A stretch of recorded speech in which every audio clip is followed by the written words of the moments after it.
ผู้พานแขกเวียงจันทร์กินเมืองเวียงคำได้เห็นสาวงาม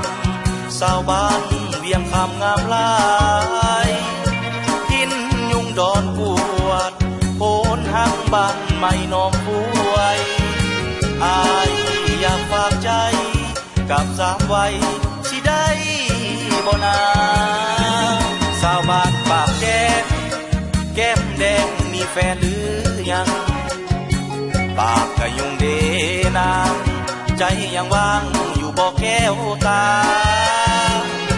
สาวท่าโพไซอายอยากไปห่วมหอวิวาหาดสายคูนได้บ่น้อลาหากอายสิมาวิวาเป็นเคยอายบ่เคยเห็นสาวได้งามปานนี้นานินคนดีอายนี้อยากไปสิเสยเวิร์นซานเมืองเก่าอายหักเจ้าเว้าจากใจเลยสาวนาเกลือเอ่ยอย่าเสยเมยกับอายเดินนางหักบ่จังอยากไปเคียงข้างย่างเดินหักเจ้าเหลือเกินผู้สาวบ้านโนดสว่างสาวบ้านคนนี้หักคนดีบ่มีมือจางโปรดเห็นใจอ้ายได้เด้อนางแอวบางสาวบ้านโคตรซอ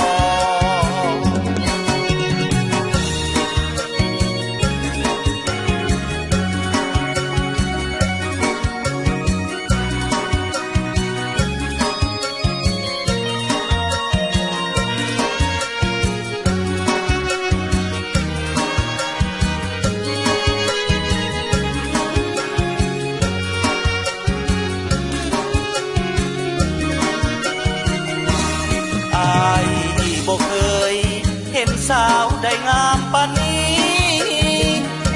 นานินคนดีอายนี้อยากไปสิเสยเวิร์นซานเมืองเก่าอายหักเจ้าเว้าจากใจเลยสาวนาเกลือเอ่ยอย่าเสยเมยกับอายเดินนางหักบ่จังอยากไปเคียงข้างย่างเดินเจ้าเหลือเกินผู้สาวบ้านโนดสว่างสาวบ้านคนนี้หักคนดีบ่มีมือจางโปรดเห็นใจอ้ายได้เด้อนางแอวบางสาวบ้าน